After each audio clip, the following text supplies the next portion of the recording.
talk a little bit about three things that I have been working on over the last 5 years, quite systematically. And I felt that this will be quite useful for the audience assembled here. This is some work that as a group we have been doing at IHS in Bangalore, and it's energy centric. And I have my colleague Dr. Stuti, who's sitting behind, who is a co-traveler and a co-conspirator in this case. And these slides are put up by her, so she's made all the work. So our journey started roughly around 2015, 2016. I of course have modeling training, so my PhD has been on modeling, but I was not very pleased with what I was doing. So because models generally, you know what you want to show and you can play around with assumptions. So these are not difficult things. Of course, there are some interesting insights that you can generate also, depending on the kind of questions. There was a friend of mine who's a reader at Cambridge, and she and me chatted, and she comes from the built environment side, and she asked me that she was very interested in bringing in social dimensions of the urban complexity into assessment frames. And we were interested together in understanding how the social fabric, the social morphology, the social determinants of certain choices influence outcomes. And then we started our first work. And our first work was to understand, because this topic is all about energy transition, so, and I focus a lot on energy transition, which is moving out of fossil to non-fossil regime. And the first work that we did was we were interested in understanding what's happening inside households. How is transition being internalized within households? And we did a lot of work in Bangalore. We did a lot of surveys. We did a lot of FGDs, etc. And we discovered that there's massive heterogeneity, and the policy response is not responding to that heterogeneity. We mined whatever public data sets we had. For example, IHDS data set is a nice data set. They regularly look at the same households. And one of the interesting things that we found was this, the diagram on the right side.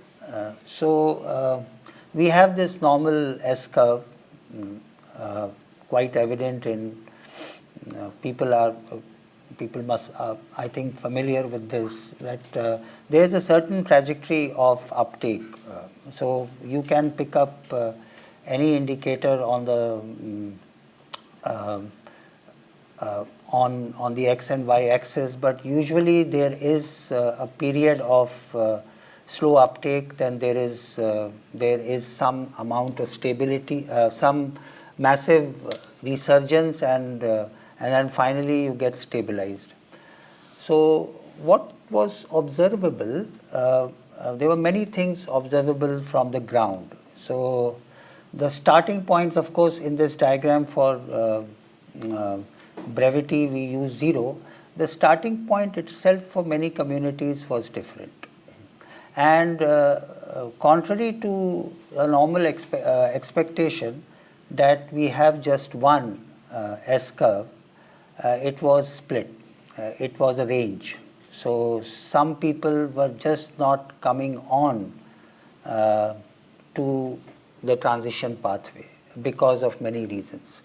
And it could, the most common possible explanation could have been that you don't have enough income and you're not able to participate within the market framework. And what those indicators were and what that signified, and we wrote a lot of papers from that, but I think the most important insight was that our policy response was not aligned to the social realities of urban life, and therefore we talked about this idea of typologies, that if we want to think about addressing energy transition at the household level, we need to first figure out who these people are.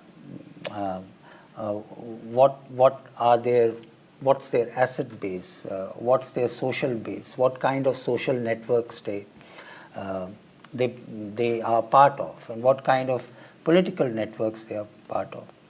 And when we looked at some of these many indicators, at least in Bangalore, what we found is that if you were part of a local, either a caste-based or a religion-based or a political association, a neutral political association, chances of that particular household hopping on to the transition bandwagon was quite high.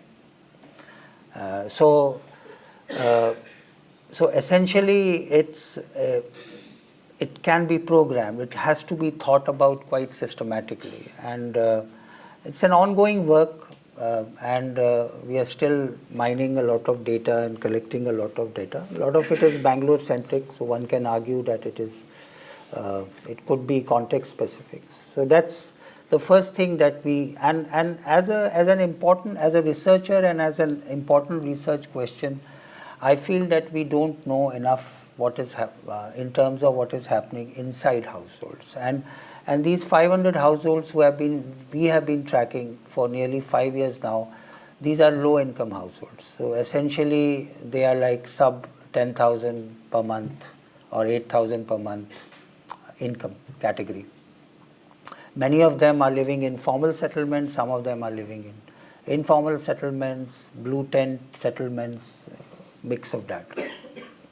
That was the initial scaffolding, and we kept doing that work. But interestingly, around 2019, we became part of an international network which is called Reconfiguring Energy for Social Equity. So this is a project where Stuti is the postdoc. So it's a collaborative project across 4 countries, India, South Africa, Netherlands, and Germany. And what we wanted to understand was that, look, we are moving from a fossil to non-fossil regime. We need to be careful about justice or social equity outcomes. How do we kind of make these connections very solid, the transition and social equity connections? And that is something that we have been working on for now about 3.5, 4 years, and we have still about 1.5 years to go. And I'll talk about a few things that we have learned from that project. A lot of framing for this project, this research endeavor, comes from understanding this, using this term called institutional work. So we started with this premise that something complex is happening at multiple scales, and people are acting basis their position in the landscape. So corporates are acting in a particular way, NGOs are acting in a particular way, etc. And our theorization was that there are four big blocks that are interconnected in some ways. And we said that, look, all of this starts from a certain imagination. So we imagine something about the future. And in order to operationalize that imagination, you start coding. So you start framing rules, you start framing guidelines, which is essentially determining or legitimizing investment flows. And what this coding and this kind of the range of a range of guidance document does is that there is a certain kind of material configuration that we see on the ground. So we have rooftop solars, we have large-scale power plants, and those are in very complex ways connected with equity outcomes. So, for example, in Tumkur in Karnataka, we have Asia's largest solar park, which is about 2.05 gigawatt, which is essentially on farming land. Farmers have entered into a lease agreement with the government of Karnataka, and they're getting about, if I remember correctly, about 21,000 per year for 20 years. So that's the agreement. So, and if we come into the city scale, we find that the ideas of equity become increasingly complex. In our project, we are extensively studying Mumbai and the distribution utilities there. So we started with this assumption that, look, justice in cities, it's all about affordability of electricity, about its reliability and quality. But in Mumbai, we find that it's just not that. It's also linked to tenancy rights. It's also linked to other kinds of infrastructure. So, contrary to a normal expectation or normalized expectation that this is a very simplified term, we ended up realizing that it's quite complex, and this is a work in progress. But we realized that these conceptualizations are also not very linear. So there are multiple feedback loops that are in place. For example, there are political feedbacks, there are financial feedbacks, and therefore they are actually feeding into each other. And that's the reason when we started with this idea of a linear articulation of transition. We ended up making it cyclical, and so it's reinforcing. And you see in this diagram that in the center we have this social equity goal, and there are arrows which are pointing towards the center and some arrows pointing out. So we say that, look, all of this is ending up creating some reinforcing effects, and there are also some evaporative effects. So something is helping reinforce this towards equity, and something is also allowing equity outcomes to evaporate. And it's very, very complex. And we have some papers under review, and very soon we will be publishing from it. But then this took us in the direction of, like, can we then start first understanding that if justice is a proximate goal, if we are talking about equity, how is it empirically assessed? Has there been some empirical assessment? How can we make sense of what has been empirically assessed, and how those empirical assessment categories connect with justice? So we did a systematic analysis, and we wrote a paper in Energy Research and Social Sciences. Stuti was the lead author there, and there are some interesting things coming up that came out from that systematic analysis, which I believe will be quite useful for this audience. But then that led us to 4 important questions, and I'll end with those important questions because I feel that those questions are important for the audience here, but I also don't have answers to those questions. It's a collective endeavor for all of us. But let's see what we found. When we looked at this broad category of climate policy and energy, and this is all from literature, like what's there. So we see that, look, this is the kind of stuff that is published, peer-reviewed, published. So there's this idea of climate change impact on critical infrastructure. There's policy analysis. There's analysis about how international collaborations or frameworks could help deliver on renewable energy and also combining renewable energy with fossil phase out. A lot of work on why institutional capacity building is necessary and why regulations can play an important role in the transition story. And if we kind of project this to the normalized justice framework, we see that there this idea of exclusion. So we have this, some are able to benefit and some are not able to benefit. There's this idea of access. You get access to technology and you don't get access to technology. You get access to markets and you don't get access to markets. There are these issues of energy security. There are issues of loss of livelihood, life, property and infrastructure, and there are necessary requirements of doing focused impact assessment. So in a way, what I'm trying to say is that everything is very tangential. Everything is very abductive or abstractive.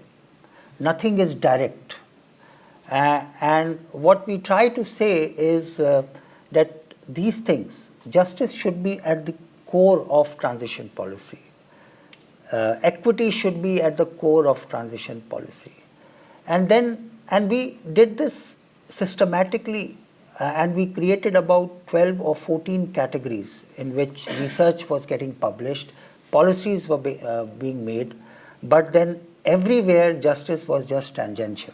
And then we came to 4 broad conclusions, and I'll end with that. The first is that I think it's sometimes like we just co-opted by a normative imagination of future, and we just failed to articulate an alternative imaginary.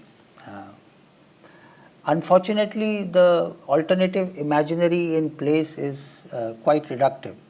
So, and it's also classically romanticized, that you have an utopian world where there will be some biogas plant and you'll have cows and you'll have buffaloes and there will be biogas, and this is the imaginary. But I think what I contest from my work and also try to bring in is that we need not create a utopian society to be able to deliver on this. We have to ensure that we deliver justice within the market, non-market, programmatic or political frameworks that exist, and we have to fight for it. That's very important. And therefore, whatever imaginaries are existing, we don't also have a systematic handle on how those imaginaries are connected to justice.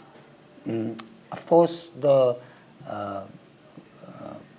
response and also the defense is that energy transition is a work in progress. We are just about 10 years into it, and we still don't know.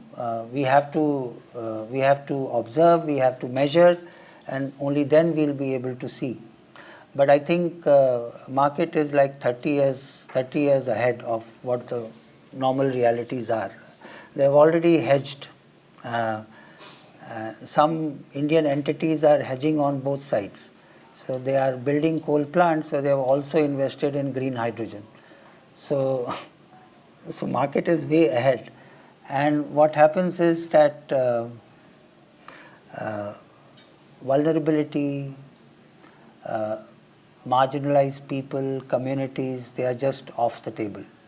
Nobody is talking about that. And I think that center staging is important, but for center staging, we have to have a narrative and articulation.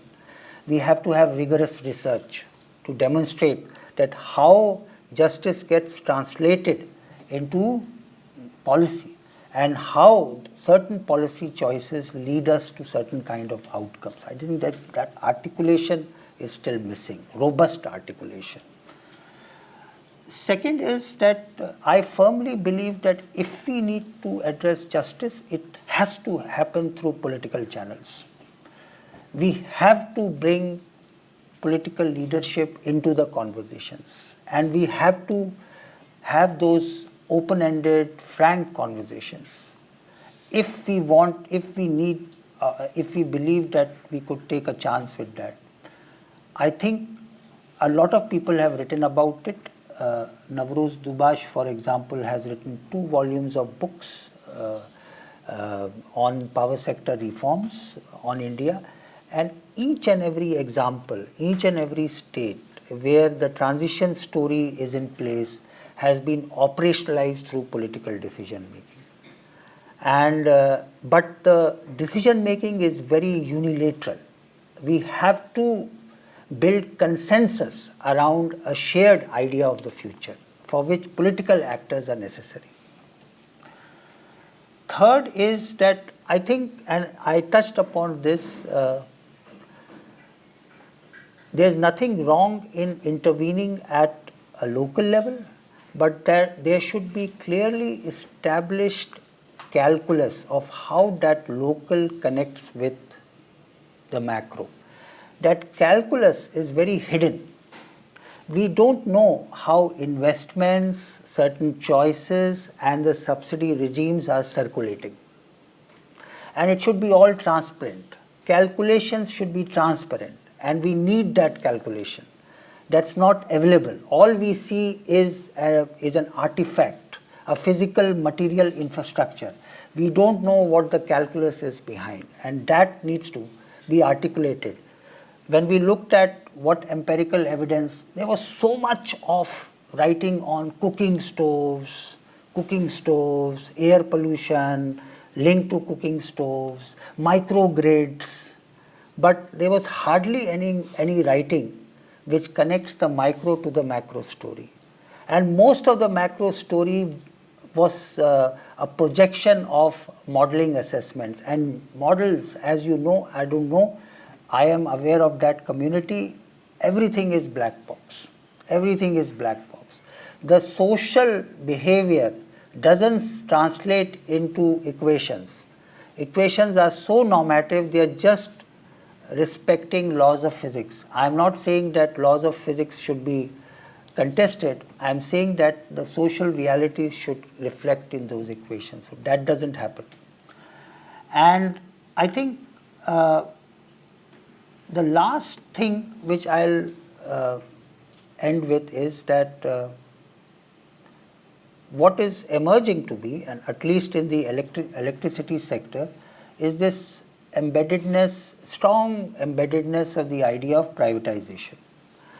I think that's all right, but the role of regulator as a state proxy has to be investigated further.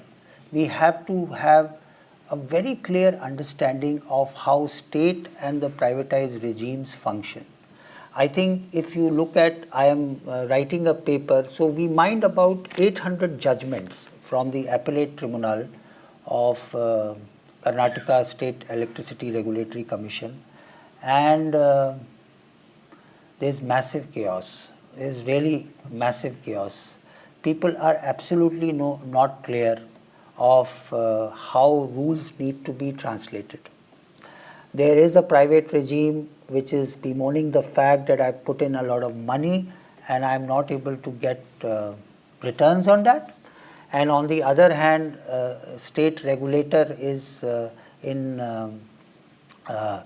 regulatory economics, there is a term called regulatory capture. So the state regulator doesn't have enough knowledge, even if they have knowledge, but they are regulatory captured by certain regimes. So they become essentially a political tool. So I was looking at, does this happen with SEBI? Does it happen with TRI? the idea of separation of functionality, separation of powers is very crucial for a robust functioning of a constitutional democracy. And then there's this tacit capture of the regulator by the state, and most of the decisions we found were motivated by state concerns. And I think there's no point in fighting with the private sector. I think we need to accept that as a reality. There are certain things that the private sector can do better, but and therefore, rather than fighting against them, we have to bring them to the table and fight with them and discuss with them and deliberate with them to integrate the idea of equity and justice into their decisions. It's possible, not difficult. We don't have a protocol yet, but we have to keep trying. So I'll end here. Thank you very much for the opportunity.